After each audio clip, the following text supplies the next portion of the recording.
নমস্কার বন্ধুরা, আরও একটা নতুন ভিডিওতে আপনাদের স্বাগত। আশা করছি আপনারা ভালো আছেন, আমি অনেক ভালো আছি।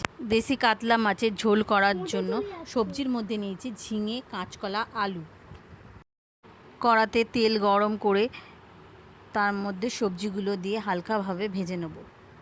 এর মধ্যে জিরে, আদা, ধনে বাটার পেস্ট দিয়ে দেব, আর দেবো লঙ্কা, হলুদ, নুন দিয়ে ভালো করে কষে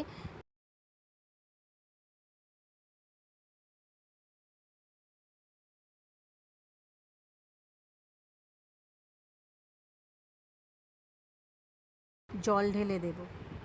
এইভাবে সবজিগুলো সিদ্ধ করে নেব।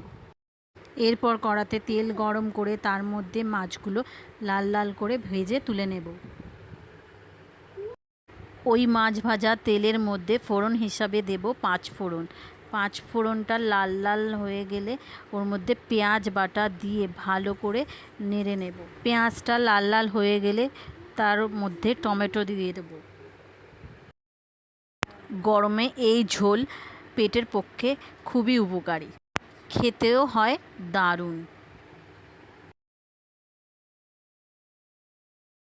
টমেটো আর পেঁয়াজটা ভালো করে ভাজার পর তার মধ্যে সিদ্ধ করা সবজিগুলো দিয়ে দেব।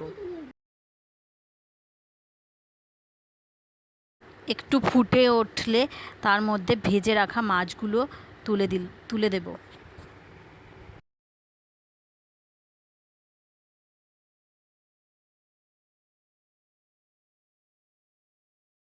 এইভাবে কিছুক্ষণ ফোটানোর পর নামিয়ে নেব। তৈরি হয়ে গেল আমাদের কাতলা মাছের হালকা পাতলা ঝোল। আশা করছি ভিডিওটা আপনাদের ভালো লেগেছে। দেখা হচ্ছে আরও একটা নতুন ভিডিও নিয়ে। টাটা।